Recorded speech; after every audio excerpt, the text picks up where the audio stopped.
Hi hello నమస్తే welcome. నేను మీ host అక్షర విహారీ.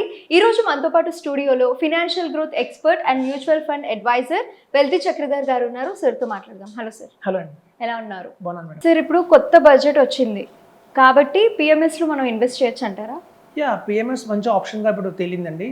కొత్త బడ్జెట్ వచ్చిన తర్వాత ఇప్పుడు చూడండి, చాలా మంది కన్ఫ్యూజ్ అవుతారు. ఇప్పుడు కూడా ఇంకా కన్ఫ్యూజన్ ఏంటంటే మ్యూచువల్ ఫండ్స్లో ఇన్వెస్ట్మెంట్ చేసుకోవాలా, పిఎంఎస్లో ఇన్వెస్ట్మెంట్ చేసుకోవాలా అనేది చాలా మందికి డౌట్గా ఉంటుంది. ఇప్పుడు చూడండి, మ్యూచువల్ ఫండ్స్లో మనకి ఏంటంటే డివిడెండ్ ఇన్కమ్ అనేది రాదు, వేరేస్ మనకి పిఎంఎస్లో డివిడెండ్ ఇన్కమ్ అనేది వస్తుంది. ఇప్పుడు చూడండి, ఎవరైనా 50 lakhs ఇన్వెస్ట్మెంట్ చేయాలి, మినిమంగా పిఎంఎస్ అంటే 50 lakhs ఇన్వెస్ట్మెంట్ చేయాలి. అలా 50 lakhs ఇన్వెస్ట్మెంట్ చేసినప్పుడు ఆ 50 lakhsతో వాళ్ళకి మంచి మంచి స్టాక్స్ కొంటారు. ఐటీసీ స్టాక్స్ కొంటారు, power grid corporation, coal India, Hindustan aeronautic limited HCAL, ఇట్లాంటివన్నీ కొంటారు. అలా కొన్నప్పుడు ఏంటంటే ప్రతి కంపెనీ కూడా ఇయర్కి కొంత డివిడెండ్ అనేది డిక్లేర్ చేస్తుంది షేర్ హోల్డర్స్కి. సో మ్యూచువల్ ఫండ్స్లో ఏంటంటే డైరెక్ట్గా షేర్స్ మన పేరు మీద ఉండవు, యూనిట్స్ రూపంలోనే మన పేరు మీద ఇస్తారు కాబట్టి డైరెక్ట్గా మన పేరు మీద రిజిస్టర్ అయ్యి ఉండవు మ్యూచువల్ ఫండ్స్లో. కానీ పిఎంఎస్లో అలా కాదు. పిఎంఎస్లో షేర్స్ డైరెక్ట్గా మన పేరు మీదే ఉంటాయి కాబట్టి మన బ్యాంక్ అకౌంట్కి డైరెక్ట్గా డివిడెండ్స్ వచ్చి క్రెడిట్ అవుతుంటాయి. సో అలా చూస్తే పర్ యానం మనకు వచ్చి మినిమంగా 60,000 నుంచి 2 lakhs దాకా కూడా మనకి డివిడెండ్ వచ్చే అవకాశం పిఎంఎస్లో ఉంది. మనం గత 5 yearsగా చూస్తున్నాం కాబట్టి అందరికీ మినిమంగా 50,000 నుంచి 1 lakh 2 lakhs దాకా కూడా డివిడెండ్లు వస్తున్నాయి.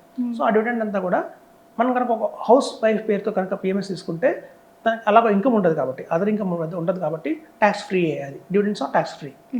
ఒకవేళ ఎంప్లాయీ అయితే కనుక మన స్లాబ్ ప్రకారం మనం ట్యాక్స్ కట్టాల్సి ఉంటుంది. సో అదొకటి. Next short term capital gain tax.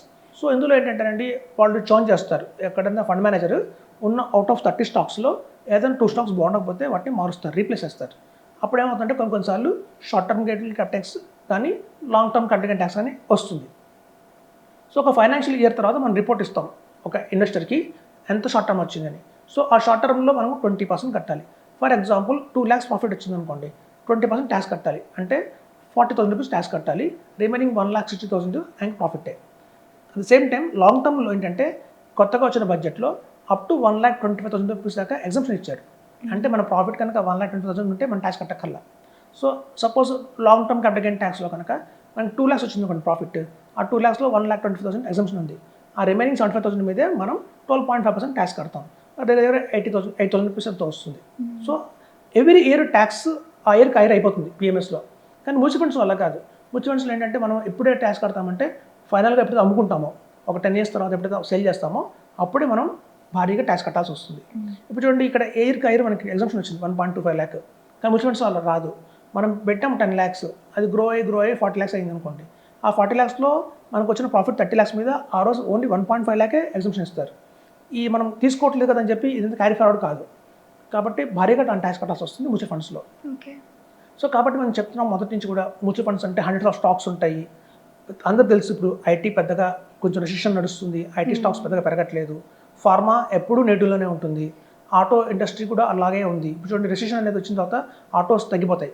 ఎందుకంటే బ్యాంక్ సాఫ్ట్వేర్ ఇంజనీర్స్కి సాలరీస్ బాగా వస్తుంటేనే లోన్స్ తీసుకుని కార్లు కొంటారు. అక్కడ ఇంపాక్ట్ వచ్చిందంటే దాని ఇంపాక్ట్ అన్నింటి మీద పడుతుంది. సో ఇప్పుడు ఆటో ఇండస్ట్రీ కూడా కొంచెం దెబ్బతింటుంది ఆ ఇంపాక్ట్ వల్ల.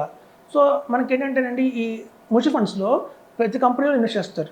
ఐటీలో ఇన్వెస్ట్మెంట్ చేయాల్సిందే, ఆటోలో ఇన్వెస్ట్మెంట్ చేయాల్సిందే, ఫార్మాలో ఇన్వెస్ట్మెంట్ చేయాల్సిందే, డైవర్సిఫైడ్ కాబట్టి అన్నింటిలో ఇన్వెస్ట్మెంట్ చేయాల్సింది. వేరే పిఎంఎస్లో అలా ఉండదు. మనకి ప్రెసెంట్ ఉన్న ట్రెండ్ బట్టి ఇన్వెస్ట్ చేస్తారు. ఇప్పుడు చూడండి, ఒక మంచి పిఎంఎస్, ఎన్జే లాంటి పిఎంఎస్లో ఎక్కువ శాతం ఇన్వెస్ట్మెంట్ చేసేది PSUs, infrastructure, manufacturing, defence, power. ఇప్పుడైతే ట్రెండ్ ఏదైతే ఉందో బయట మార్కెట్లో అట్లాంటి స్టాక్స్ ఎక్కువ కొంటారు వాళ్ళు. దానివల్ల రిటర్న్స్ ఎక్కువ వచ్చే అవకాశం ఉంది ఇన్వెస్టర్కి. సో కాబట్టి ఎప్పుడు కూడా చెప్తున్నాం, PMS is the best investment అని చెప్తున్నాం compare to mutual funds. So పిఎంఎస్లో కనుక ఎవరైతే దీర్ఘకాలంగా ఇన్వెస్ట్మెంట్ చేస్తారో, ఇప్పుడు చూడండి, పిఎంఎస్లో ఒక 1 crore కనుక ఇన్వెస్ట్మెంట్ చేస్తే 10 yearsలోనే మనం 10 CR అనేది చూడొచ్చని చెప్తున్నాం. సో కాబట్టి 10 crores కావాలి అంటే కనుక ఒక 10 yearsలో అల్టిమేట్గా PMS is the best investment plan అని చెప్తున్నాం.